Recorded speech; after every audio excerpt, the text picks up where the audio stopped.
Hello everyone, हम start करने जा रहे हैं लेक्चर नंबर 2। इसके पहले लेक्चर नंबर 1 के अंदर हमने माइक्रोस्पोरोजेनेसिस की पूरी प्रोसेस देख ली और कैसे एक पॉलन ग्रेन का फॉर्मेशन हुआ वो हमने कंप्लीट कर लिया। उसके साथ साथ हमने स्टेमन का पूरा स्ट्रक्चर भी कंप्लीट कर लिया है। अभी हमारा लेक्चर नंबर 2 होने वाला है और इसके अंदर हम फीमेल रिप्रोडक्टिव स्ट्रक्चर यानी कि प्लांट में जो फ्लावर है उसमें फीमेल रिप्रोडक्टिव स्ट्रक्चर कौन सा है उसको देखेंगे, यानी कि पिस्टिल को देखने वाले हैं। और उसके साथ साथ मेगास्पोरोजेनेसिस की पूरी प्रोसेस को कंप्लीट करने वाले हैं और किस तरह से फीमेल गेमेटोफाइट का फॉर्मेशन होता है उसको भी हम इसी लेक्चर के अंदर कंप्लीट करेंगे। तो चलिए शुरू करते हैं। सबसे पहले हमारे पास टॉपिक रहेगा यहाँ पर स्ट्रक्चर ऑफ पिस्टिल।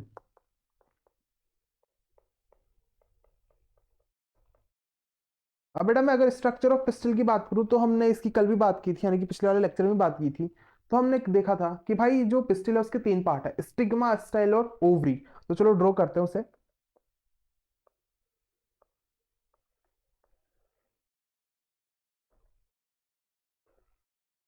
तो बेटा यहाँ पर जो सबसे ऊपर है, जो सबसे टॉप पे प्रेजेंट है, उसे हम क्या कहेंगे? स्टिग्मा। फिर स्टिग्मा के नीचे प्रेजेंट है कौन? स्टाइल। और सबसे नीचे प्रेजेंट है कौन? ओवरी। तो ये 3 पार्ट हो गए कौन? स्टिग्मा, स्टाइल और ओवरी। क्लियर? अब बेटा अगर मैं स्टिग्मा की बात करूं तो बात ऐसी है, पॉलन उड़ते हुए आए, ठीक है, और उनको एक लैंडिंग प्लेटफॉर्म चाहिए जहां पे वो लैंड करे। तो बेटा वो कौन होगा? स्टिग्मा। तो स्टिग्मा क्या हो गया? Landing platform for pollen. ठीक है। और फिर नेक्स्ट हम बात करें अगर ओवरी की, तो बेटा ओवरी देखो एकदम बेस में प्रेजेंट है। ठीक है, ओवरी कहां प्रेजेंट है? बेस में। और कैसे स्ट्रक्चर है? फूला हुआ स्ट्रक्चर है, तो हम इसे कहेंगे बेसल बल्ज स्ट्रक्चर। क्लियर बेटा? ओवरी कैसा स्ट्रक्चर है? ओवरी बेसल बल्ज स्ट्रक्चर है। फिर नेक्स्ट हमारे पास यहां पे है कि भाई जो ओवरी है ना, इसके अंदर कुछ चैम्बर्स बने होते हैं, यानी कि ओवरी कुछ पार्ट्स के अंदर डिवाइड होती है। तो हम उन चैम्बर्स का फॉर्मेशन कर लेते हैं। ये हमने इन चैम्बर्स का फॉर्मेशन कर लिया। तो ये हमारे पास चैम्बर, और बेटा इन चैम्बर्स को ही हम कहते हैं लॉक्यूल। क्लियर है? इन चैम्बर्स को हमने क्या कहा? लॉक्यूल, यानी कि एक ओवरी के अंदर बहुत सारे चैम्बर्स या फिर लॉक्यूल्स प्रेजेंट होते हैं। फिर जो ये लॉक्यूल्स है, इनकी जो वॉल प्रेजेंट है ना, इन वॉल पे एक टिश्यू प्रेजेंट है। ये जो ग्रीन कलर का मैं बना रहा हूँ ये एक टिश्यू है, और इस टिश्यू को हम कहते हैं प्लेसेंटा। ठीक है बेटा, टिश्यू को हमने क्या कहा? प्लेसेंटा। चलो इसको भी लिख देते हैं, ये टिश्यू क्या है? प्लेसेंटा। और इस प्लेसेंटा के ऊपर प्रेजेंट होता है ओव्यूल। ठीक है, इस प्लेसेंटा के ऊपर कौन प्रेजेंट है? ये ओव्यूल। इधर ये ओव्यूल, तो ये हो गया यहाँ पे ओव्यूल। क्लियर बेटा? इतना हमने क्या कहा कि भाई जो पिस्टिल है उसके 3 part, stigma, style, ovary. Ovary सबसे नीचे है, बेसल बल्ज पार्ट है, फिर ओवरी के अंदर कुछ चैम्बर्स है। ठीक है, ओवरी के अंदर क्या प्रेजेंट है? चैम्बर्स प्रेजेंट, और इन चैम्बर्स को हमने क्या कहा? लॉक्यूल। क्लियर? और फिर इन लॉक्यूल की जो वॉल है उस पर प्रेजेंट है कौन? प्लेसेंटा। प्लेसेंटा एक कुशनी टिश्यू है। ठीक है, और ये किसको सपोर्ट करता है? ओव्यूल, यानी कि ओव्यूल इसके ऊपर क्या है? प्लेस्ड है। हमने यहाँ डायग्राम में इसको बना लिया। अब फिर नेक्स्ट हम आगे बढ़ते हैं।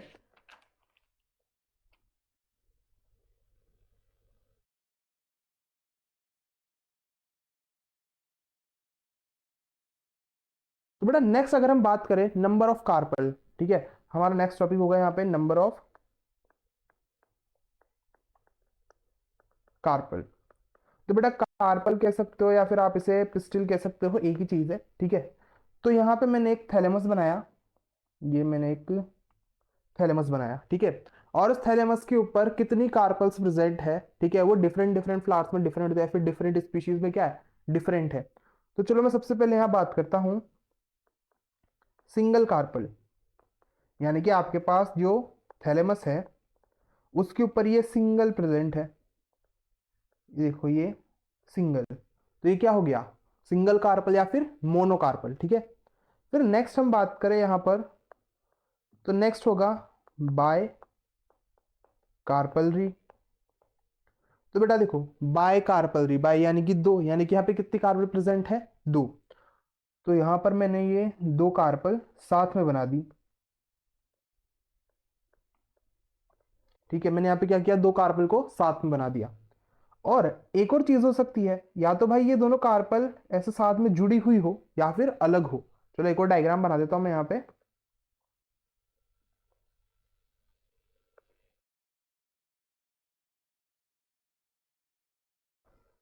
यहाँ पर देखो दोनों कार्पल क्या है, अलग अलग है, ऊपर वाले में साथ में जुड़ी हुई है। तो मैं कह सकता हूं कि बाई कार्पलरी मेरे पास दो टाइप की है। पहला तो क्या, कि भाई कार्पल जो है वो फ्यूज हो, और दूसरा क्या हो, कार्पल फ्री हो। ठीक है, या तो कार्पल क्या हो सकती है बेटा, फ्यूज हो सकती है, या फिर क्या हो सकती है, फ्री हो सकती है। तो ऐसा मानो फ्यूज यानी कि साथ में क्या है, सिंक है, एक दूसरे के साथ सिंक में चल रहे हैं, तो उसको हम कह देते हैं सिन कार्पस। और जहां पर भाई एक दूसरे से अलग है तो उसे हम कह देंगे एपो कार्पस। ठीक है, जहां पर वो दोनों साथ में जुड़ी हुई है, फ्यूज्ड है, तो क्या हो गया, सिन कार्पस, और जहां पर वो अलग है तो एपो कार्पस। क्लियर है। अब किसी के दिमाग में भाई जो सिंगल ये सॉरी सिंगल कार्पल है इसमें क्या होगा, तो बेटा वो अकेली है, वो किसके साथ फ्यूज होगी, किसी के साथ नहीं। ठीक है, तो उसमें हमेशा कुछ नहीं देखते, सिन कार्पस एपो कार्पस। फिर नेक्स्ट हम अगर बात करें तो यहाँ पर प्रेजेंट होगा कि भाई दो से आगे बढ़ो, दो से ज्यादा कार्पल पे आओ। ठीक है, तो उसको हम कहेंगे मल्टी कार्पलरी, मल्टी कार्पल, यानी कि यहाँ पे क्या है, दो से ज्यादा कार्पल्स है। अब वही बात आ गई कि भाई दो से ज्यादा तो है, अब ये फ्यूज भी हो सकती है और क्या हो सकती है, फ्री भी हो सकती है। तो हम यहाँ पे कह देंगे कि यहाँ पे हमको दो ऑप्शन मिले वापस, क्या, एक तो ये साथ में हो सकती है यानी कि एपोकार्पस, सॉरी अलग अलग हो सकती है यानी कि एपोकार्पस, और या फिर सिंक में हो सकती है, फ्यूज हो सकती है, तो क्या हो गया, सिन कार्पस। ठीक है बेटा, तो मल्टी कार्पलरी के अंदर भी ये हमारे पास दो ऑप्शन, एपोकार्पस और सिन कार्पस। अब इनके एग्जाम्पल सबसे इंपॉर्टेंट है, हमारे डायग्राम के अंदर दिया हुआ है एनसीईआरटी में। तो सिंपल सा याद रखो, जैसे कि होता है ना टाइम पीएम एएम, उसी तरह यहाँ पे याद रखो एएम। ठीक है, क्या याद रखो, एएम। तो देखो एपोकार्पस है और पीछे क्या है, एम, एम फॉर माइकीलिया। ठीक है बेटा, एम फॉर क्या, माइकीलिया। और जो दूसरा बचा सिनकार्पस, उस पर लिख दो पेपेवर। क्या हो गया यहाँ पर, पेपेवर। ठीक है, एपोकार्पस के साथ माइकीलिया, सिनकार्पस के साथ पेपेवर। तो ये हमारे पास एग्जाम्पल कंप्लीट हो गए। फिर नेक्स्ट हम आगे बढ़े अगर, तो यहां पे हमारे पास होगा नंबर ऑफ ओव्यूल।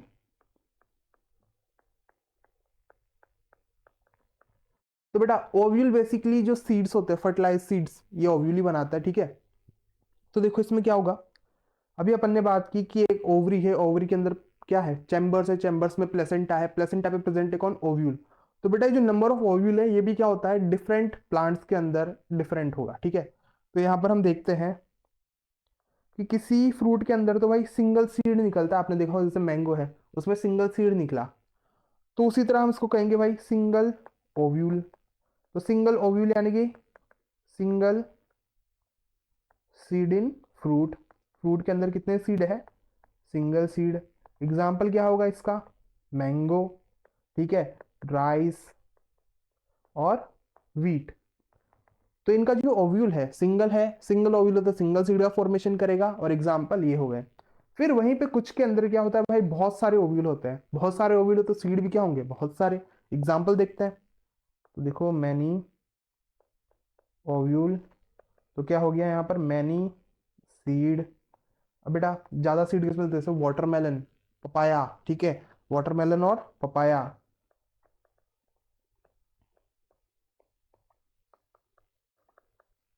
इनके अंदर क्या हो गए, बहुत सारे सीड हो गए।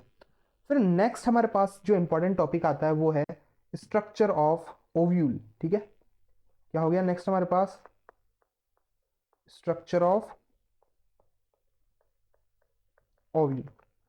अब बेटा स्ट्रक्चर ऑफ ओव्यूल देखो हमारे एनसीईआरटी में जो दिया हुआ है वही सेम टू सेम बनाएंगे, पूरा ओव्यूल यहाँ पे डायग्राम के अंदर ही कंप्लीट करेंगे।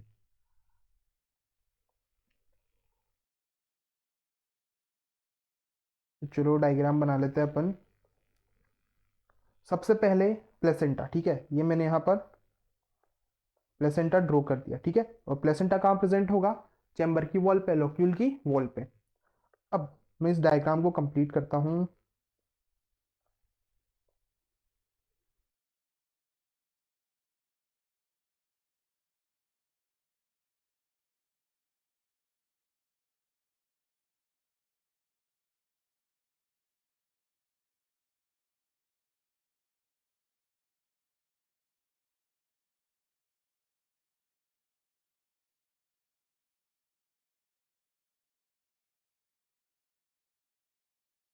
तो ये मेरे पास एक ओव्यूल का नॉर्मल सा डायग्राम बन गया, ठीक है। ये ओव्यूल का एक नॉर्मल सा डायग्राम है।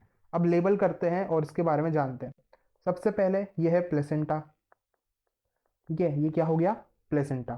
फिर प्लेसेंटा से मैं आगे बढ़ता हूँ, ठीक है। तो भाई एक ऐसा पॉइंट है या फिर आप कह लो एक स्टॉक है, ठीक है। एक क्या है? डंडी है, जो क्या कर रही है? ओव्यूल को कनेक्ट कर रही है प्लेसेंटा से। तो वो होगा ये वाला पार्ट, और इसे हम कहेंगे फ्यूनिकल, ठीक है। ये क्या हो गया? फ्यूनिकल। अब बड़ा बात ऐसी है, फ्यूनिकल क्या है? स्टॉक है, किससे कनेक्ट कर रही है? ओव्यूल को। किससे? प्लेसेंटा से। चलो लिख देते हैं,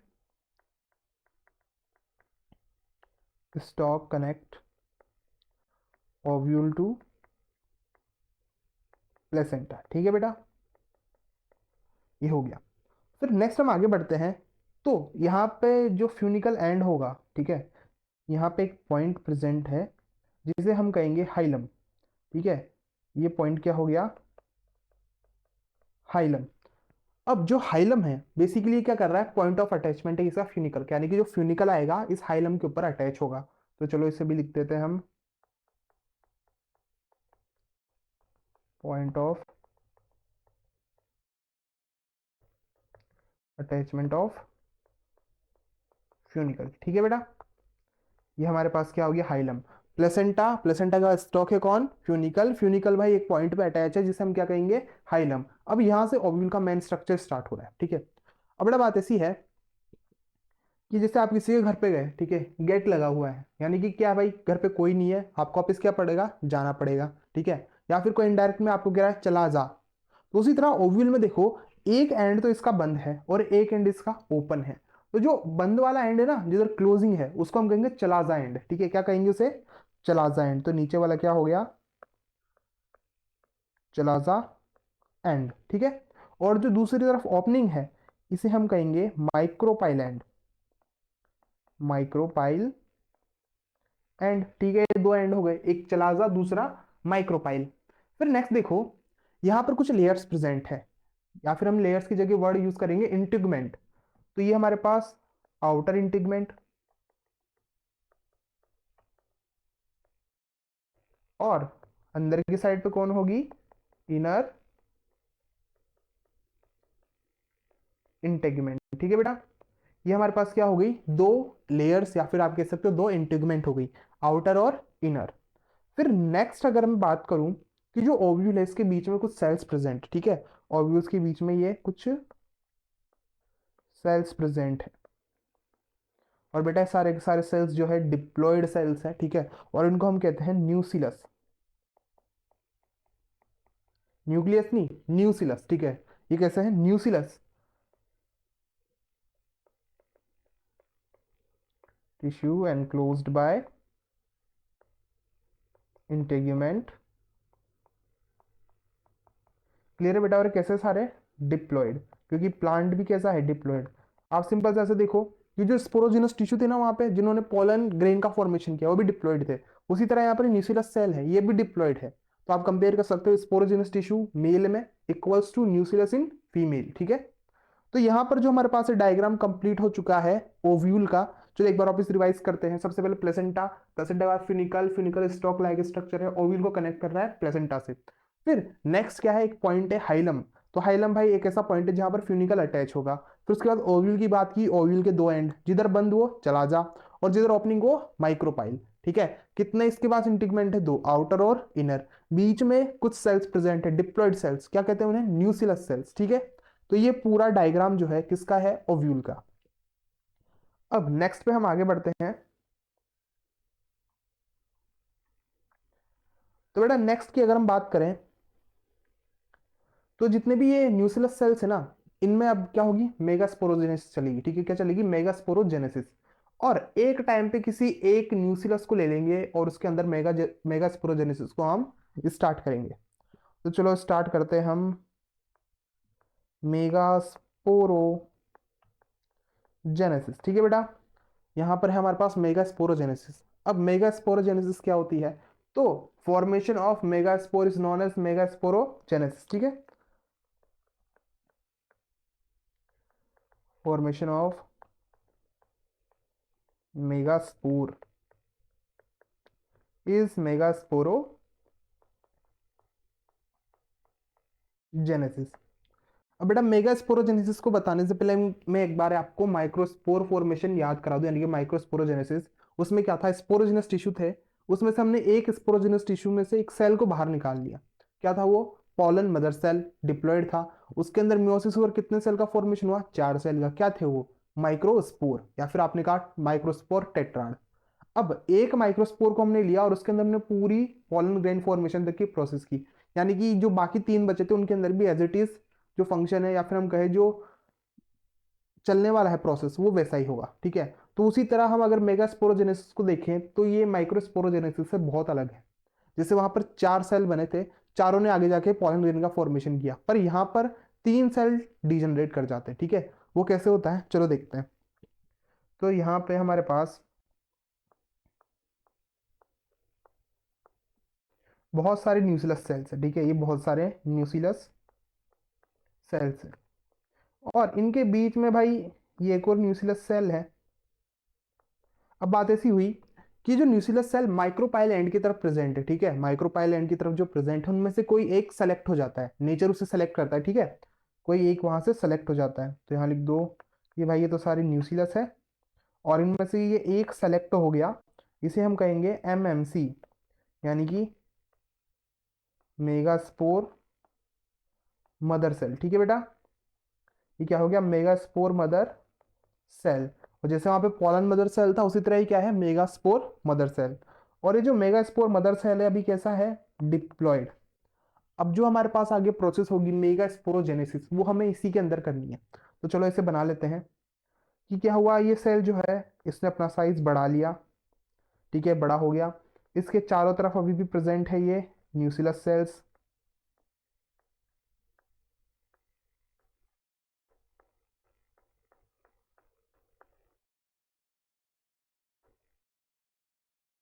तो बेटा यहाँ पे क्या हो गया, ये बाहर की साइड पे न्यूक्लियस सेल प्रेजेंट है, और कैसे हैं सारे? डिप्लॉयड। और यहाँ पर ये बीच में एमएमसी है, यानी कि मेगास्पोर मदर सेल, ये भी कैसा है? डिप्लॉयड। अब इसने की अपने अंदर मियोसिस। ठीक है बेटा, माइक्रोस्पोरोजेनेसिस जैसा ही लग रहा है। ठीक है, इसने क्या किया? अपने अंदर मियोसिस की। और जब मियोसिस होगी तो एंड में कितने सेल मिलेंगे हमको? 4 सेल मिलेंगे। तो देखो ये 4 सेल मिले, 1 2 3 4। ठीक है, यहाँ पर हमको 4 सेल मिले, तो यानी कि हम कह सकते हैं यहाँ पर हमको क्या हो भाई? 4 हैप्लॉइड मेगास्पोर्म फॉर्म हुए। ठीक है, मेगास्पोर फॉर्म। क्लियर? अब इन 4 में से 3 डीजनरेट कर जाते हैं, तो चलो कर देते हैं। ये भी गया, ये भी गया, और ये भी गया, यानी कि यहाँ पर क्या हो गए? 3 डीजनरेट कर गए। ठीक है, और जो एक बचा ये आगे डेवलप करेगा, डेवलप फर्दर। तो अगर कोई आपसे भाई डिफरेंस पूछ ले माइक्रो और मेगा स्पोरोजेनेसिस के बीच में, तो आप बता सकते हो कि जब मियोसिस हुई तो दोनों में 4 4 सेल का फॉर्मेशन तो हुआ, पर एक के अंदर चारों ने ग्रो किया और पॉलन का फॉर्मेशन किया। और मेगा स्पोरोजेनेसिस में क्या हुआ? 3 डीजनरेट कर गए और सिर्फ एक बचा, वही आगे जाके डेवलप करेगा। क्लियर है? अब जो ये एक बचा हम इसे लेते हैं और पूरी प्रोसेस को समझते हैं। चलो आगे।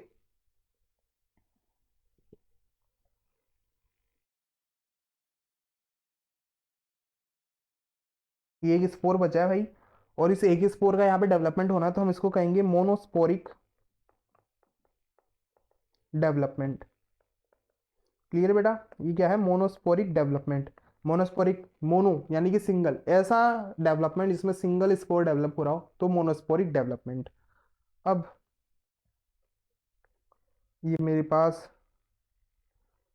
सिंगल क्या है भाई? ये सिंगल स्पोर है, या फिर आप इसको कह सकते हो फंक्शनल मेगास्पोर। और अब इसको अगर डिवाइड करना है, ग्रो करना है, तो बेसिकली अभी क्या करेगा? माइटोसिस। उसमें पहले मियोसिस थी, फिर माइटोसिस थी, अब इसमें भी मियोसिस हो गई, अब क्या होगा? माइटोसिस।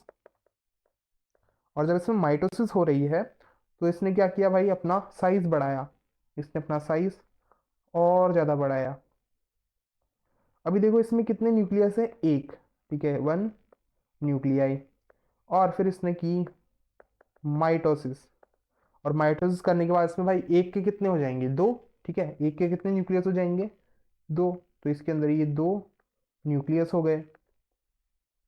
2 न्यूक्लियाई। फिर इसने वापस की माइटोसिस, और जब वापस माइटोसिस करेगा तो भाई 2 के कितने न्यूक्लियस हो जाएंगे? 4। 1 2 3 4, ठीक है। तो कितने न्यूक्लियस हो गए? 4 न्यूक्लियर, ठीक।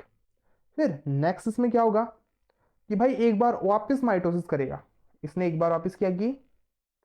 माइटोसिस की, और इसको यहाँ पर कुछ ऐसा रिजल्ट मिला कि भाई इसके पास 1 2 3 4 5 6 7 8, 8 न्यूक्लियस बन चुके हैं, ठीक है। कितने न्यूक्लियस हो गए? 8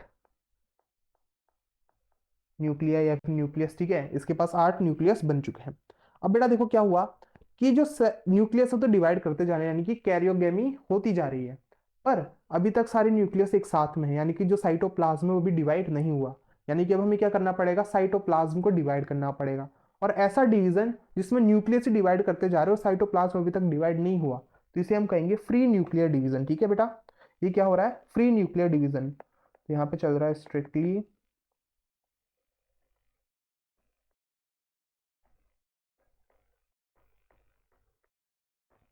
फ्री न्यूक्लियर डिवीजन, ठीक है बेटा। यहाँ पे क्या चल रहा है? फ्री न्यूक्लियर डिवीजन चल रहा है। अब हमें क्या करना है? सारे न्यूक्लियस को अलग अलग भेजना है, ठीक है, यानी कि इनके बीच में लाइंस बनानी है। अब देखो बात ऐसी है कि आप 7 दोस्त हो, 7 क्या, आप मान लो 8 दोस्त हो, और 8 दोस्त को अलग अलग करना है, यानी कि सबके बीच में एक एक लाइन डालनी है। सबको आपको अलग अलग रखना है, तो आप कितनी लाइन डालोगे? सबके बीच में एक एक, तो कितनी लाइंस हो गई? 7।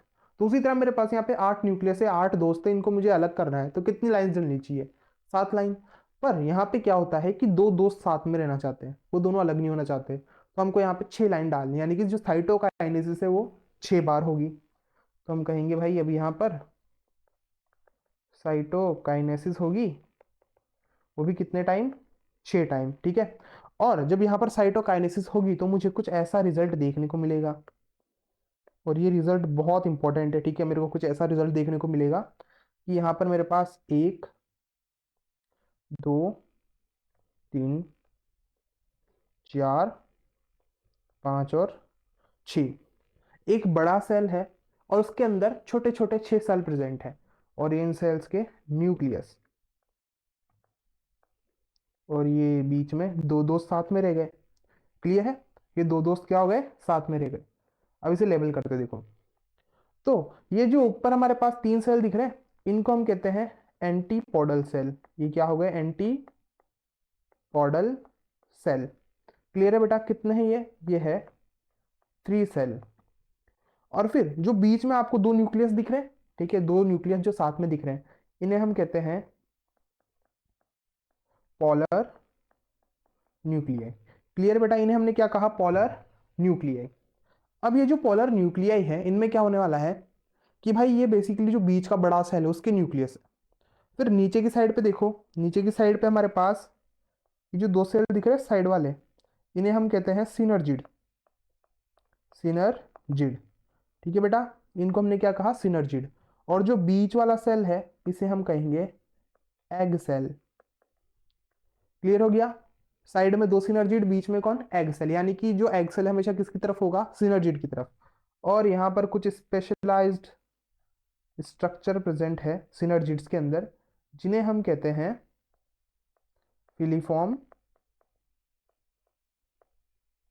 अपैरेटस। ठीक है बेटा? ये क्या है? Filiform apparatus. और यही आगे जाके क्या करता है कि जो पोलन ट्यूब आती है उसे रास्ता बताने का काम करता है। तो गाइड पोलन ट्यूब। चलो बेटा एक बार वापस देखते हैं इसे कि हमारे पास एक फंक्शनल मेगास्पोर है। फंक्शनल मेगास्पोर में माइटोसिस हुई, उसके 2 न्यूक्लियस, फिर 4, फिर कितने हो गए? 8। अब ये जो 8 क्या है? न्यूक्लियस, इन सबको अलग अलग करना है। तो साइटोकाइनेसिस हुई कितनी बार? 6 बार, ठीक है। कितनी बार साइटोकाइनेसिस हुई यहाँ पर? 6 बार। जब 6 बार साइटोकाइनेसिस हुई तो हमने देखा कि भाई हमारे पास एक स्ट्रक्चर निकल के आया है, जिसे हम कहेंगे एम्ब्रियोसेक या फिर फीमेल गेमेटोफाइट। अब इसके अंदर कितने सेल्स है? देखो, ऊपर 3 एंटीपोडल, नीचे की साइड पे भी 3 सेल प्रेजेंट है, जिनमें से साइड वाले कौन है? सिनर्जिड, और बीच में कौन प्रेजेंट है? X cell. टोटल कितने हुए? 6।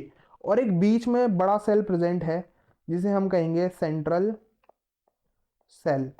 और बेटा सेंट्रल सेल जो है इसमें कितने न्यूक्लियस प्रेजेंट है? 2। और बाकी जितने भी सेल्स है सब में कितने न्यूक्लियस है, सिंगल। यानी कि जो पूरा स्ट्रक्चर बना है कैसा है भाई, हैप्लॉइड सेल से मिलकर बना हुआ है, सॉरी हैप्लॉइड न्यूक्लियस से मिलकर बना हुआ है, ठीक है। इन सबका न्यूक्लियस कैसा है भाई, हैप्लॉइड। अब ये जो स्ट्रक्चर बना हमारे पास है तो फीमेल गेमेटोफाइट हो गया, और इसमें जो सिनर्जिड है वहां पे एक स्पेशल स्ट्रक्चर प्रेजेंट है, कौन, फिलीफॉर्म apparatus। वो क्या करते हैं कि भाई जो पोलन ट्यूब आ रही है उसको किधर जाना है, तो भाई उसको डायरेक्शन बताते हैं, ठीक है, यानी कि गाइड करने का काम करेंगे। तो ये हमारे पास मेगा स्पोरोजेनेसिस कंप्लीट हो गई। अब नेक्स्ट हम एक काम करते हैं कि डायग्राम बना लेते हैं एक बार फीमेल गेमेटोफाइट का।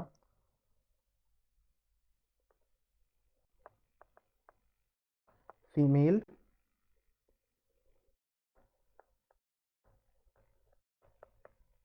गेमेटोफाइट कहो या फिर इसे आप एम्ब्रियोसेक कहो, क्योंकि देखो यहाँ पे एक क्वेश्चन आता है कि what is 7 cell and 8 nucleus stage. तो वो क्वेश्चन का जवाब हम यहाँ पे देखते हैं। चलो डायग्राम बनाते हैं पहले। ये हमने डायग्राम बनाया, इधर की साइड पे ये सेल्स प्रेजेंट है, इधर की साइड पे ये सेल्स प्रेजेंट, इन सब के पास ये न्यूक्लियस हो गए, ठीक है। और बीच में भी ये दो न्यूक्लियस प्रेजेंट है। अब बेटा देखो बात क्या है कि ऊपर वालों को तो हमने कह दिया एंटी पॉडल, ठीक है, और ये क्या एंटीपोडल सेल है, कितने हैं, 3। नीचे वाले जो दो है साइड के, इनको हमने कहा सिनर्जिड, ठीक है बेटा, नीचे वालों को क्या कहा, सिनर्जिड, कितने हैं ये, 2।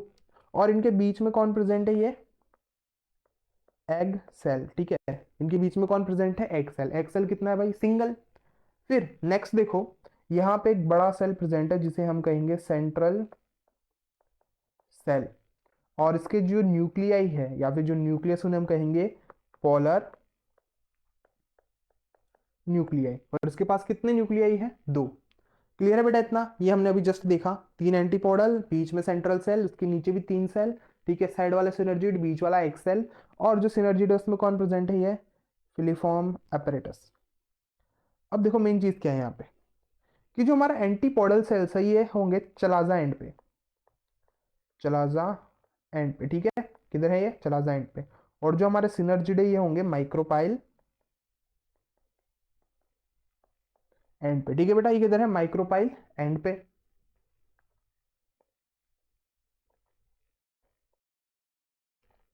अब देखते हैं यहाँ पर कि जो एम्ब्रियो सेक है उसमें क्या हो गया भाई, 7 तो सेल हो गए, और इसके साथ क्या हो गए, 8 न्यूक्लियस।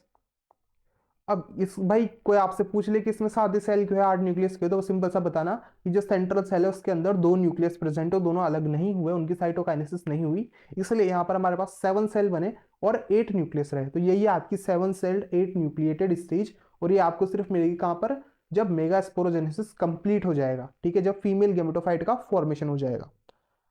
अब बेटा नेक्स्ट हमारे पास टॉपिक है पॉलिनेशन, ठीक है, मैं होप करता हूं यहां तक आपको कोई डाउट ना हो। अब हमारे नेक्स्ट टॉपिक पे हम बढ़ते हैं जो कि है पॉलिनेशन। अब बेटा देखो पॉलिनेशन का मतलब क्या होता है कि जो एंथर था उसका डिहाइसेंस हुआ, ठीक है, यानी कि वो ओपन हुआ और उसमें से पॉलन्स का रिलीज हुआ, ठीक है, यानी कि पॉलन्स उड़ गए, या फिर किसी और एनिमल की हेल्प से क्या हुआ कि एंथर से स्टिग्मा तक पहुंच गए। तो transfer of pollen from anther to stigma is known as what, pollination, ठीक है। तो transfer of pollen from anther to stigma, बेटा इसे ही क्या कहते हैं हम, पॉलिनेशन, ठीक है।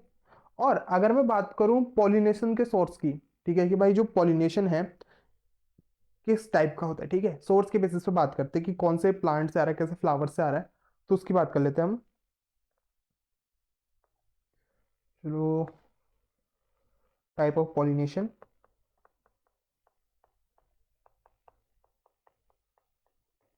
तो बेटा टाइप ऑफ पॉलिनेशन देखो हमारे पास 3 टाइप के। पहला तो सेल्फ की बात कर लेते हैं, ठीक है, यानी कि फ्लावर भी अपना ही, जैसे कि एक प्लांट है उसी के ऊपर फ्लावर्स प्रेजेंट है, एक ही प्लांट के अंदर पॉलिनेशन चल रहा है, तो हो गया सेल्फ पॉलिनेशन। और जब एक प्लांट से दूसरे प्लांट पे क्या हो रहा है भाई, पॉलन्स का ट्रांसफर हो रहा है, तो क्या हो गया, क्रॉस पॉलिनेशन। तो एक तो हो गया सेल्फ पॉलिनेशन और एक हो गया यहाँ पर क्रॉस पॉलिनेशन। ठीक है, अब सेल्फ के अंदर दो होते हैं, एक है ऑटोगेमी और दूसरा है गेटनोगेमी। ठीक है, एक है ऑटोगेमी और दूसरा है गटनोगेमी। ठीक है बेटा, और क्रॉस के अंदर है जीनोगेमी। तीनों में क्या डिफरेंस है, चलो ढंग से देखते हैं। सबसे पहले हम बात करते हैं कि जो फ्लावर्स है, ऑटोगेमी की बात करते हैं। चलो ऑटोगेमी, अब जैसा कि यहाँ पे नाम ही कह रहा है ऑटो, ऑटो यानी कि सेल्फ, यानी कि भाई एक ही फ्लावर है, उसमें मेल और फीमेल दोनों प्रेजेंट है। ठीक है, हम कहेंगे male and female part present on same flower. यानी कि बेटा फ्लावर कैसा है, बाइसेक्सुअल।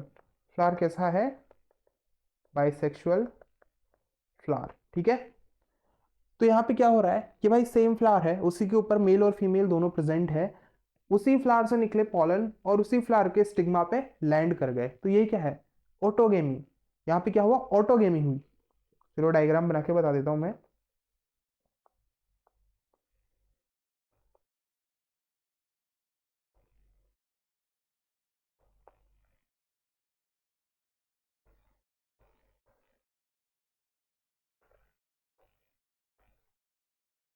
यहाँ पर देखो एंथर हो गया और उसके नीचे कौन हो गया, ये स्टिग्मा। तो यहाँ से ये निकले पॉलन्स और ये पॉलन कहाँ पहुंच गए, स्टिग्मा के ऊपर। तो यहाँ पर क्या था भाई, देखो सेम फ्लावर है, तो क्या हुआ भाई, फ्लावर भी एक तो बाइसेक्सुअल था और उसी फ्लावर के पॉलन उसी के स्टिग्मा पे आ गए, तो ये हो गया ऑटोगेमी। फिर नेक्स्ट अगर हम बात करें यहाँ पर, तो वो होगा गैटनोगेमी। अब बेटा देखो गैटनोगेमी में क्या केस है कि पहला तो ये कि जो मेल और फीमेल फ्लावर है सेम, सॉरी मेल और फीमेल पार्ट है सेम फ्लावर पे भी हो सकते हैं या फिर डिफरेंट फ्लावर्स पे भी हो सकते हैं, पर जो प्लांट है वो क्या होगा, सेम होगा। चलो इसका भी डायग्राम बनाते हैं हम। ये हमारे पास प्लांट है और ये फ्लावर है।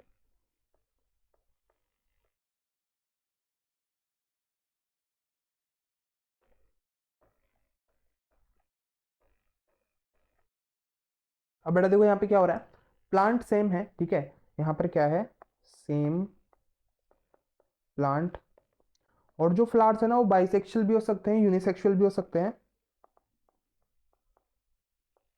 बाइसेक्सुअल और यूनिसेक्सुअल दोनों हो सकते हैं। अब यहाँ पे क्या हो रहा है कि एक फ्लावर से पॉलन उड़ के दूसरे फ्लावर पे जा रहा है। ठीक है, सेम फ्लावर पे नहीं, दूसरे फ्लावर पे। तो यहाँ से पॉलन उड़े और ये दूसरे फ्लावर पे आ गया, ऊपर वाला ए नीचे वाला बी। क्लियर है, तो ऊपर वाले से उड़ के नीचे वाले पे आ गया, फिर नीचे वाले से उड़ के ऊपर वाले पे चले गए, तो ये क्या हो गया, गेटनोगेमी। यानी कि प्लांट सेम है पर फ्लावर क्या है, डिफरेंट। ऊपर वाले में प्लांट भी वही है, फ्लावर भी वही है। फिर नेक्स्ट हम बात करें तो वो होगा गेटनोगेमी, सॉरी जीनोगेमी। थर्ड पे कौन है, जीनोगेमी। अब बेटा जीनोगेमी में देखो डायग्राम से,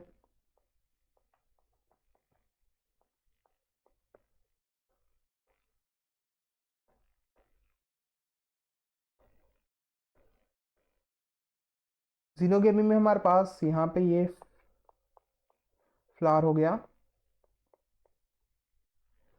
और ये इधर इसका एंथर हो गया।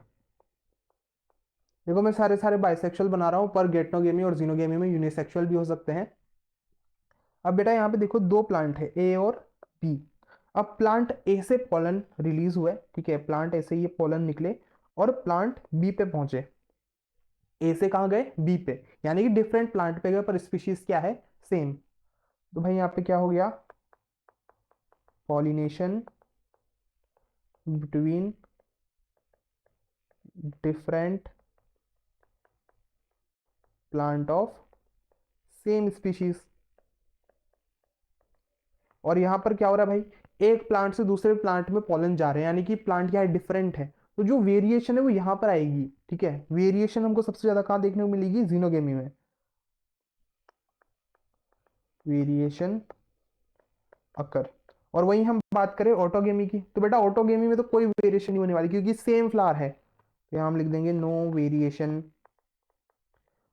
और अगर आप गेटनोगेमी की बात करो तो यहाँ पर क्या है भाई, प्लांट तो सेम ही है, तो बेसिकली हम कह सकते हैं कि गेटनोगेमी फंक्शनली तो क्या है, फंक्शनली क्या है ये, ऑटोगेमी, पर काम किसकी तरह कर रहा है, जीनोगेमी की तरह। तो यहाँ पर भी नो वेरिएशन। वेरिएशन कहाँ पे देखने को मिलता है सबसे ज्यादा, सबसे ज्यादा हमको वेरिएशन देखने को मिलेंगे जीनोगेमी में। फिर हम आगे चलते हैं भाई, नेक्स्ट हमारे पास यहाँ पे पॉइंट है क्लिस्टोगेमस और कैस्मोगेमस। ठीक है, नेक्स्ट कौन है यहाँ पर, क्लिस्टोगेमस और कैस्मोगेमस फ्लावर। तो बेटा ये हमारी एनसीईआरटी में दिया हुआ ऊपर की साइड पे। ठीक है, अब यहाँ पर ये कह रहा है कि कुछ फ्लावर्स होते हैं जो बंद होते हैं, ठीक है, यानी कि वो हमेशा क्लोज रहेंगे, और कुछ फ्लावर होते हैं जो ओपन रहते हैं। अब बेटा एक बात बताओ, अगर कोई फ्लावर क्लोज है तो क्या बाहर से कोई पॉलन उड़ के उसको पॉलिनेट कर सकता है क्या, फर्टिलाइज कर सकता है क्या, नहीं कर सकता, क्योंकि पॉलन को वहां पे जाने की एंट्री नहीं मिलेगी। तो फ्लावर क्या हो गया, क्लोज हो गया, बाहर से पॉलन उसमें नहीं आ सकता, यानी कि उसको अपना पॉलन साथ में रखना पड़ेगा। और अगर किसी फ्लावर के अंदर पॉलन भी प्रेजेंट है और जो फीमेल स्ट्रक्चर है वो भी प्रेजेंट है, यानी कि मेल फीमेल दोनों प्रेजेंट, तो क्या हो गया, बाइसेक्सुअल। और जब फ्लावर ओपन है, ठीक है, फ्लावर ओपन है, तो भाई पॉलन तो बाहर से आ सकते हैं, और या फिर पॉलन अपने साथ भी प्रेजेंट रख सकता है। तो जो ओपन वाले हैं वो यूनिसेक्सुअल भी हो सकते हैं और बाइसेक्सुअल भी हो सकते हैं, तो वही हमें यहाँ पर देखना है। तो बेटा जो क्लिस्टोगेमस होते हैं ये है क्लोज फ्लावर, ठीक है, ये कैसे हैं, क्लोज फ्लावर। और जो कैस्मोगेमस है ये कैसे फ्लावर है, ओपन फ्लावर, ठीक है, ओपन फ्लावर।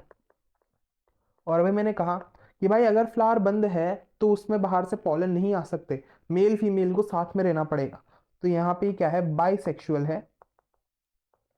और जब फ्लावर ओपन है तो भाई मेल फीमेल डिफरेंट पे भी हो सकते हैं और एक पे भी हो सकते हैं, तो इसे हम कहेंगे बाइसेक्सुअल भी हो सकता है और यूनिसेक्सुअल भी हो सकता है। ठीक है बेटा, बाइसेक्सुअल और यूनिसेक्सुअल दोनों हो सकता है। फिर नेक्स्ट देखो कि भाई यहाँ पर पॉलिनेशन कौन से टाइप का होगा, तो मैंने कहा जब फ्लावर बाइसेक्सुअल है, मेल फीमेल दोनों एक पे ही प्रेजेंट है, तो वहां पर सिंपल सी बात है, ऑटोगेमी होगी। क्या होगा यहाँ पर, ऑटोगेमी, क्योंकि भाई बाहर से तो पॉलन आ नहीं रहे ना, सेम फ्लावर के पॉलन सेम फ्लावर के स्टिग्मा पे जा रहे हैं, तो क्या हुआ, ऑटोगेमी। और यहाँ पर हमारे पास ऑटोगेमी, गेटनोगेमी और जीनोगेमी तीनों हो सकती है। ठीक है,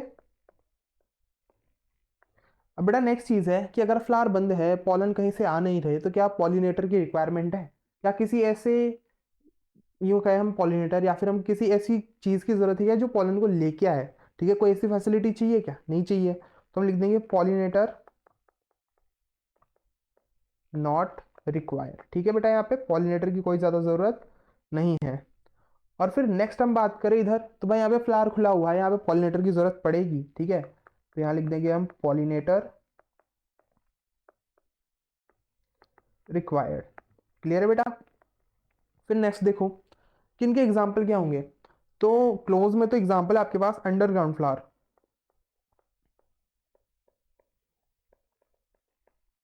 और कैस्मोगेमस में आपने जो आपके आसपास फ्लावर देखे किसी का भी नाम लिख दो, ठीक है, रोज हिबिस्कस कुछ भी। और एक चीज यहाँ पर एक्स्ट्रा है कि कुछ एग्जाम्पल है जैसे कि वियोला, कॉमेनिलिया, सॉरी कॉमेलिना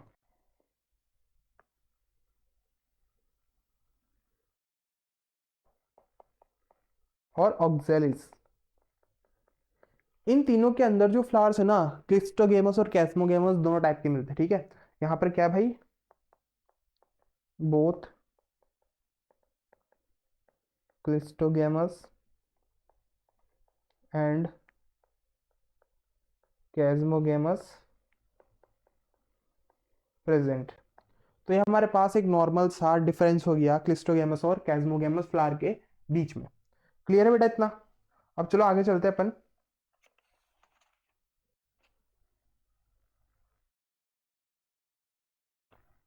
नेक्स्ट है हमारे पास पॉलिनेटिंग एजेंट्स। नेक्स्ट है पॉलिनेटिंग एजेंट्स। तो बेटा ऐसे एजेंट जो किसमें हेल्प कर रहे हो, पॉलिनेशन में, वही कौन होंगे, पॉलिनेटिंग एजेंट। अब बात ऐसी है कि ये जो पॉलिनेटिक एजेंट्स हैं ये लिविंग भी हो सकते हैं और नॉन लिविंग भी हो सकते हैं, ठीक है। ये क्या हो सकते हैं, लिविंग भी हो सकते हैं और नॉन लिविंग भी हो सकते हैं। तो हम लिविंग और नॉन लिविंग की जगह कुछ और वर्ड यूज करेंगे, जैसे कि ये हो सकते हैं एबायोटिक और दूसरा बायोटिक, ठीक है बेटा। ये क्या हो सकते हैं, एबायोटिक हो सकते हैं और बायोटिक हो सकते हैं। अब जो एबायोटिक है सिंपल है क्या, नॉन लिविंग, और बायोटिक कौन, लिविंग। तो नॉन लिविंग में यहाँ पर दो नाम आते हैं, एक तो है हमारे पास विंड और दूसरा है हमारे पास वाटर। और बायोटिक में हमारे पास बहुत सारे एग्जांपल है, जैसे कि एनिमल, इंसेक्ट, बर्ड्स, ठीक है, बैट्स, और या फिर आप स्नेल भी लिख सकते हो। क्लियर है बेटा इतना।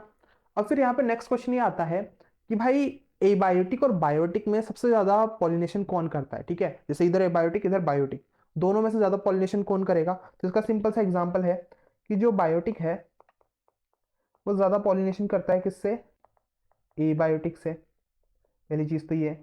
फिर नेक्स्ट क्वेश्चन ये आता है कि भाई बायोटिक में इतने सारे एग्जांपल है, इन सब में सबसे ज्यादा पॉलिनेशन में कौन हेल्प करता है। तो यहाँ पर है हमारे पास इंसेक्ट, इंसेक्ट परफॉर्म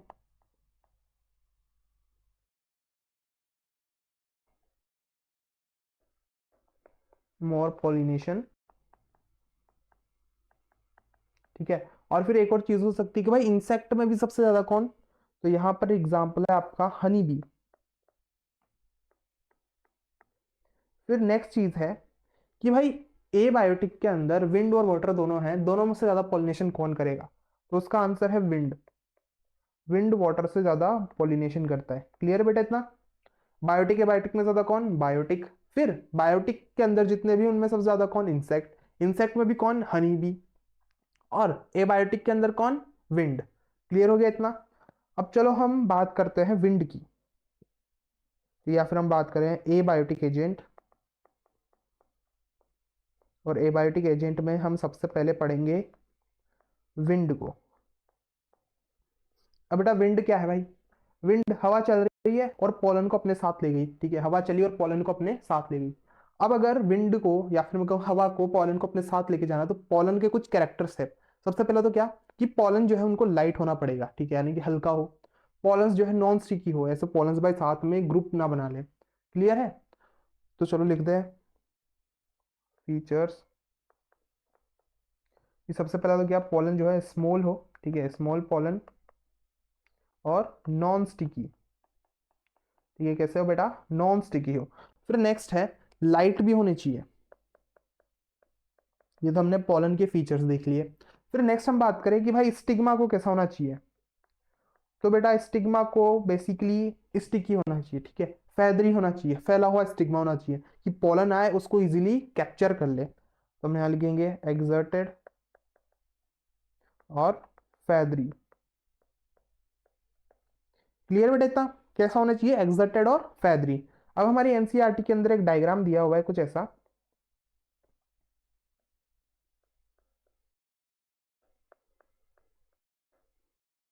तो ये किसका डायग्राम है, ये बेसिकली जो कौन होता है भुट्टा, उसका डायग्राम है। ये उसका प्लांट है और ये है हमारे पास कॉर्न, ठीक है। और बेटा यहाँ पे क्या है कि कॉर्न के आगे, ठीक है, ये जो मेज होता है इसके आगे क्या होता है, कुछ छोटे छोटे धागे निकले होते हैं, ठीक है। अगर आपने कभी देखा उसके आगे छोटे छोटे से धागे निकले हुए हैं, इन्हें हम कहते हैं टेजल्स। क्या कहा बेटा, इन्हें टेजल्स। और ये टेजल्स और कुछ नहीं, यही स्टिग्मा होते हैं, ठीक है। क्या होते हैं ये, स्टिग्मा प्लस स्टाइल। और देख लो स्ट्रक्चर भी कैसा है, फैदरी है, ताकि पॉलन आए उसे इजीली कैप्चर कर ले और उसे अपने अंदर ले जाए। तो इनका काम क्या हो गया भाई, पॉलन कैप्चर। तो ये तो स्टिग्मा की बात हो गई। फिर नेक्स्ट देखो, नेक्स्ट है स्टाइल। भाई स्टाइल जो है उसको लॉन्ग होना पड़ेगा, यहाँ पर भी देख लो लॉन्ग है, स्टाइल को कैसा होना पड़ेगा, लॉन्ग। और फिर नेक्स्ट है फ्लावर। अब भाई पॉलिनेशन विंड कर रहा है, विंड को फ्लावर के कलर से कोई मतलब नहीं है, ठीक है। फ्लावर को विंड को, फ्लावर विंड को कैसे अट्रैक्ट करेगा, विंड तो क्या है, नॉन लिविंग है, अट्रैक्ट कर ही नहीं सकता।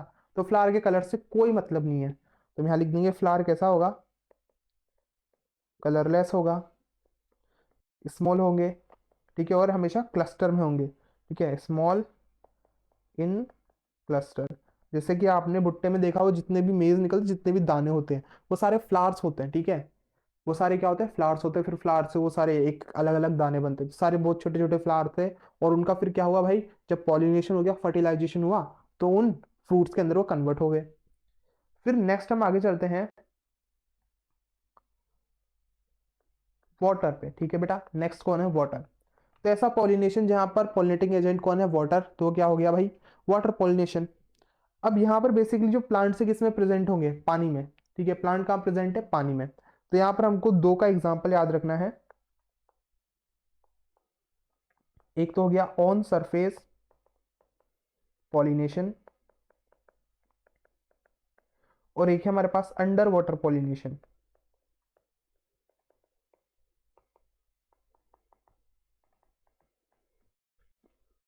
अब बेटा ऑन सरफेस का देखो, कि आपके पास ये इधर मान लो ये पानी है, ठीक है, ये पानी का लेवल है, और यहाँ पे नीचे ये प्लांट प्रेजेंट है। अब बेटा इसने क्या किया कि अपने फ्लावर को पानी के लेवल पे ले गया। इसने भी क्या किया, अपने फ्लावर को ये पानी के लेवल पे ले गया। और यहाँ से क्या हुआ कि इधर की साइड पे ये मेल प्रेजेंट है, इधर फीमेल प्रेजेंट है। मेल्स ने क्या किया, पॉलन रिलीज किए, और पॉलन पानी पे तैरते तैरते कहाँ पहुंच गए, फीमेल तक। यानी कि यहाँ पे क्या हो रहा है कि भाई जो प्लांट है उसने अपने फ्लावर को वाटर के जो सरफेस लेवल है वहां पे पहुंचा दिया, और इधर से पॉलन उधर चले गए, यानी कि मेल से फीमेल पे चले गए। तो ये कौन सा वाला प्लांट है, ये है आपका वेलिसनीरिया, ठीक है बेटा, ये क्या है, वेलिसनीरिया। और फिर इधर नेक्स्ट देखो, नेक्स्ट में क्या है भाई कि जो प्लांट है वो पानी के नीचे ही है, ठीक है, अभी कहाँ है, पानी के अंदर नीचे। और जो मेल फीमेल है दोनों पानी में एक लेवल पे आ गए नीचे की साइड पे, और इधर से पॉलन रिलीज हुआ है और उधर पहुंच गए। अब ये पॉलन देखो पानी में है, तो पानी से इनको कोई परेशानी ना हो, ये खराब ना हो जाए, तो इसलिए इनके ऊपर एक लेयर होती है किसकी, म्यूसिलेज की। उसे हम कहते हैं म्यूसिलेज सीथ। तो चलो लिखते हैं इसे। और इनका शेप रिबन होता है, ठीक है, रिबन शेप। यहाँ पे क्या हो रहा है भाई, pollination under water, same level float. और बेटा इनका शेप कैसा है, ribbon shape, ribbon shape pollen. और इनके ऊपर किसकी कोटिंग है, म्यूसिलेज की, म्यूसिलेज कवरिंग, ठीक है। और इसका एग्जाम्पल है ग्रास, ठीक है, जैसे सी ग्रास, जोस्टेरिया, जोस्टेरा, ठीक है, क्या है जोस्टेरा, क्या है बेटा, ये सी ग्रास। क्लियर है इतना। फिर नेक्स्ट हम बात करते हैं बायोटिक एजेंट की। यहां पर हमारे पास एबायोटिक वाला पार्ट पूरा हो गया। अब नेक्स्ट हम बात करेंगे बायोटिक एजेंट।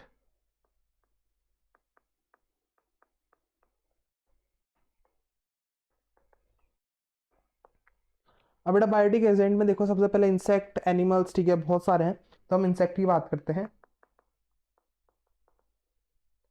तो जो इंसेक्ट्स हैं, इंसेक्ट्स को भाई क्या चाहिए कि जो फ्लावर है वो कलरफुल हो। अगर फ्लावर कलरफुल होगा तभी तो इंसेक्ट उसकी तरफ अट्रैक्ट होंगे। दूसरा क्या, कि खाने के लिए कुछ मिल जाए, नेक्टर मिल जाए, पॉलन्स मिल जाए, ठीक। और फ्लावर के अंदर से एकदम बढ़िया सी खुशबू आए। तो ये हम लिखेंगे यहाँ पे भाई कि जो फ्लावर है कलरफुल होना चाहिए, वहाँ पर नेक्टर प्रेजेंट हो, उसके साथ में बढ़िया सी खुशबू हो, और जो पॉलन है स्टिकी हो, ठीक है, स्टिकी पॉलन, ताकि उनके पैरों पे चिपक जाए, उनकी बॉडी पे चिपक जाए, और जब एक से दूसरे पे जाए तो वहां पर उसे रिलीज कर दे। फिर नेक्स्ट हम बात करें यहाँ पर बैट की। तो बेटा बैट को ना बड़ा फ्लावर चाहिए, लार्ज फ्लावर। अब उसके अंदर से चाहे कैसी भी खुशबू आए कोई फर्क नहीं पड़ता, बेसिकली स्ट्रांग होनी चाहिए खुशबू, ठीक है। चलो इसके लिए स्ट्रांग खुशबू चाहिए। फ्लावर के कलर से कोई मतलब नहीं है, ठीक है, डल कलर हो कोई फर्क नहीं पड़ता, ठीक है, डल कलर, क्योंकि बैट को कौन सा दिखने वाला है वो। फिर नेक्स्ट है कि भाई बैट को भी खाना तो चाहिए, तो यहाँ पर नेक्टर चाहिए, ठीक है। फिर नेक्स्ट है हमारे पास बर्ड्स। बर्ड्स को भी लार्ज फ्लावर चाहिए, बर्ड को भी नेक्टर चाहिए, और यहाँ पर इन्हें ब्राइट कलर के फ्लावर चाहिए। तो ये हमने तीन देख लिया, इंसेक्ट, बैट और बर्ड, ठीक है। और एक और चीज है कि कुछ नेक्टर रॉबर्स होते हैं, ठीक है, जो भाई प्लांट पे क्या जाते हैं, नेक्टर को चोरी कर लेते हैं और पॉलिनेशन में कोई हेल्प नहीं करते, जैसे कि हमिंग बर्ड हो गया। और आपकी बुक के अंदर कुछ अदर एग्जाम्पल दिए पॉलिनेशन की, जैसे कि लिजर्ड्स हो गई, गार्डन लिजर्ड, गीको, ठीक है। तो सारे भी कुछ एक्स्ट्रा एग्जाम्पल्स है। फिर नेक्स्ट यहाँ पे हमारे पास पॉइंट आएगा रिवॉर्ड फॉर पॉलिनेटर। बेटा रिवॉर्ड फॉर पॉलिनेटर क्या है, कि जैसे मान लो आप किसी स्टोर पे गए और उसने आपको शॉपिंग के बदले कुछ रिवॉर्ड दिया, ठीक है, कुछ कैशबैक दिया, कुछ डिस्काउंट दिया। तो आप क्या करोगे भाई, वापिस उसी शॉप पे जाओगे, ठीक है। तो उसने क्या किया कि आपको कुछ देकर आपका वापिस आना इंश्योर कर दिया, ठीक है। उसने आपको कुछ दिया कि भाई ये इसके लालच में वापिस आएगा, ठीक है। तो यहाँ पर ही वही चीज चल रही है कि जो पॉलन है, ठीक है, सॉरी पॉलन के जो प्लांट है, उसने क्या किया, जो पॉलिनेटर है उसको कुछ एक्स्ट्रा चीज दे दी, जैसे कि नेक्टर दे दिया, ठीक है, उसको कुछ फेवर कर दिया, तो उस वजह से क्या हुआ, उसका वापिस आना पक्का हुआ। तो ये क्या है हमारे पास, रिवॉर्ड फॉर पॉलिनेटर। तो देखो रिवॉर्ड क्यों दिया जाता है, to ensure regular visit of insect, ठीक है। तो बेटा देख लो रिवॉर्ड कौन कौन से हैं, एक तो एडिबल नेक्टर, एडिबल नेक्टर। दूसरा है यहाँ पर हमारे पास कि भाई कुछ प्लांट्स जो है वो पॉलन भी प्रोड्यूस करते हैं, कैसा, एडिबल पॉलन, सारे के सारे नहीं, कुछ। और फिर नेक्स्ट है एक एग्जाम्पल दिया हुआ है यूका और मोथ का, ठीक है, यूका प्लांट और मोथ इंसेक्ट। तो कुछ प्लांट्स क्या करते हैं कि भाई इंसेक्ट्स को रहने के लिए जगह देते हैं, ठीक है, एग ले करने की जगह देते हैं, तो स्पेस टू ले एग। और यहाँ पर एग्जाम्पल है यूका प्लांट एंड मोथ, ठीक है बेटा। यूका प्लांट ने जगह दी और मोथ वहां पे रहेगा और अपने एग ले करेगा और निकल जाएगा। और जब भाई फ्रूट बनना है, ठीक है, यानी कि फर्टिलाइजेशन हो गई, तो फ्रूट फॉर्मेशन से पहले ही जो इसके लार्वा होते हैं वहां से निकल के मूव कर जाते हैं, ठीक है। यहाँ पर हमारे पास रिवॉर्ड फॉर पॉलिनेटर कंप्लीट हो गया है। अब एक लास्ट टॉपिक हम इस वीडियो में देखते हैं, वो है out breeding devices. Out breeding devices. तो बेटा आउट ब्रीडिंग डिवाइसेस बेसिकली ऐसा डिवाइस है जो पॉलिनेशन को रोके, ठीक है, सेल्फ पॉलिनेशन को बेसिकली। तो यहाँ पर देखो कि अगर फ्लावर बाइसेक्सुअल है, जो कि ज्यादातर होते हैं, ठीक है, तो उनमें क्या होगी, ऑटोगेमी होगी। और अगर ऑटोगेमी होगी तो होमोजाइगोसिटी क्या होगी, इंक्रीज होगी, होमोजाइगोसिटी इंक्रीज होगी। और अगर होमोजाइगोसिटी इंक्रीज हो रही है तो जो उनके रेसेसिव कैरेक्टर्स है, ठीक है, उनकी जो रेसेसिव कैरेक्टर्स है वो क्या होने लगेंगे, डोमिनेंट होने लगेंगे, ठीक है। या फिर हम कह सकते हैं उनके जो हार्मफुल ट्रेट्स है जो अभी तक रेसेसिव थे वो क्या होने लगेंगे, डोमिनेंट होने लगेंगे। और आने वाले टाइम में जो वो स्पीशीज है उसको क्या कर सकते हैं भाई, एडवर्सली इफेक्ट कर सकते हैं। तो उसीलिए यहाँ पे क्या किया गया, प्लांट ने कुछ ऐसे मेथड्स को डेवलप किया कि भाई ऑटोगेमी को वो रोक सके। तो सबसे पहले हम जो प्लांट ने बनाए उन मेथड्स को देखते हैं, ठीक है। Methods used by plants. तो बेटा सबसे पहला तो है यहाँ पर कि जो स्टिग्मा और जो एंथर है, ठीक है, उन दोनों की जो हम कह सकते हैं ना मैच्योरेशन टाइम वो अलग अलग हो जाए। तो डिफरेंट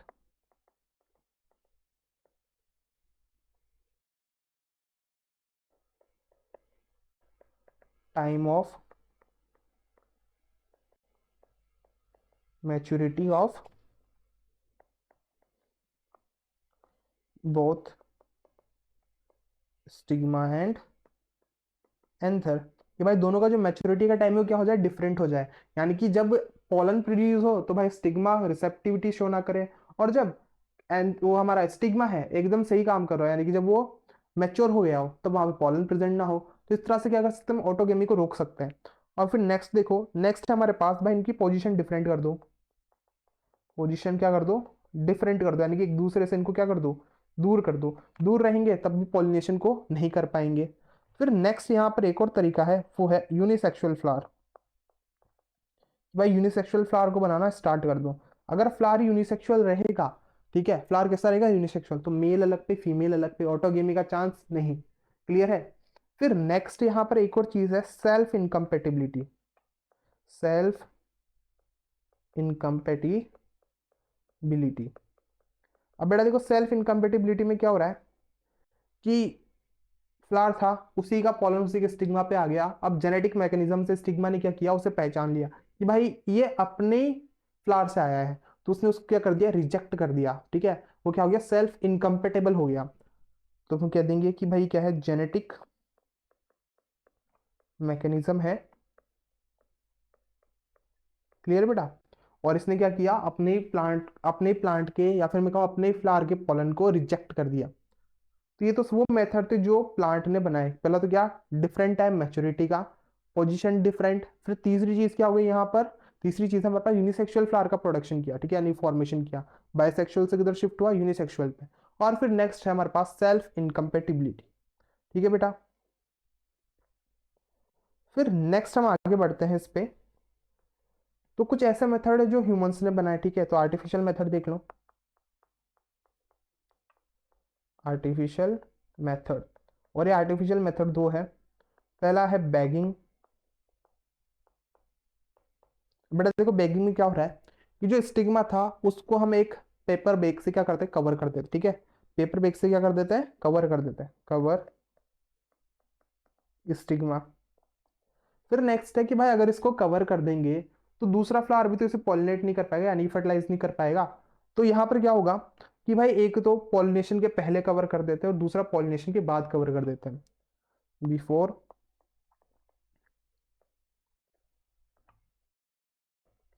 और आफ्टर पॉलिनेशन। ठीक है बेटा। क्या हुआ कि जैसे स्टिग्मा आया उसको कवर कर दिया, फिर जब पॉलिनेशन का टाइम आया तो कवर हटाया, पॉलिनेशन हो गया, वापस उसको कवर कर दिया। यही क्या है, बैगिंग। क्लियर। फिर नेक्स्ट है हमारे पास ई मैस्कुलेशन। अब बेटा ई मैस्कुलेशन में क्या हो रहा है कि जैसे कि बाइसेक्सुअल फ्लावर है, उसके ऊपर से क्या किया कि जो एंथर है या फिर मेल पार्ट है उसको फोर्सेप की हेल्प से अलग कर दिया। ठीक है, एक चिमटा लिया या फिर चिमटी, उससे पकड़ा और अलग कर दिया। तो बस फ्लावर में सिर्फ क्या बचा, फीमेल पार्ट। ठीक है, मेल वाले को हटा दिया, सिर्फ क्या बचा, फीमेल पार्ट बचा। तो इसी को हम कहते हैं ई मैस्कुलेशन। और बेटा ई मैस्कुलेशन सिर्फ बाइसेक्सुअल फ्लावर में करते हैं, ठीक है, जहाँ पे मेल फीमेल साथ में हो। और अगर फ्लावर यूनिसेक्सुअल है तो ई मैस्कुलेशन की कोई जरूरत नहीं है। तो हम लिख देंगे यहाँ पर रिमूवल ऑफ एंथर। ठीक है, अगर फ्लावर बाइसेक्सुअल है तो क्या करना पड़ेगा, इमैस्कुलेशन, और उसके साथ साथ हम कर देंगे बैगिंग। और अगर फ्लावर जो है यूनिसेक्सुअल है, ठीक है बेटा, फ्लावर क्या है, यूनिसेक्सुअल, तो हमको वहां क्या करना पड़ेगा, सिर्फ बैगिंग। ठीक है, सिर्फ क्या करेंगे वहां पर, बैगिंग। तो यहां पर हमारे पास मेगा स्पोरोजेनेसिस पूरा हो गया, फीमेल स्ट्रक्चर पूरा हो गया, और जो पॉलिनेशन वाला टॉपिक था वो भी हमने कंप्लीट कर दिया है। तो बड़ा इस वीडियो में बस इतना ही। ठीक है, और ये वीडियो अच्छी लगी हो तो लाइक कर देना। ठीक है, बस मैं आखिरी बार बोल रहा हूँ, अभी मैं आगे से नहीं बोलूंगा। अगर आपको वीडियो अच्छी लगे तो लाइक कर देना, और इस वीडियो को बस इतना ही रखने वाले हैं। और जो नेक्स्ट वीडियो रहेगी उसमें हम पॉलन पिस्टल इंटरेक्शन के बारे में बात करेंगे, यानी कि जो फर्टिलाइजेशन वाला पार्ट है उसको देखेंगे। तो बाय, थैंक यू।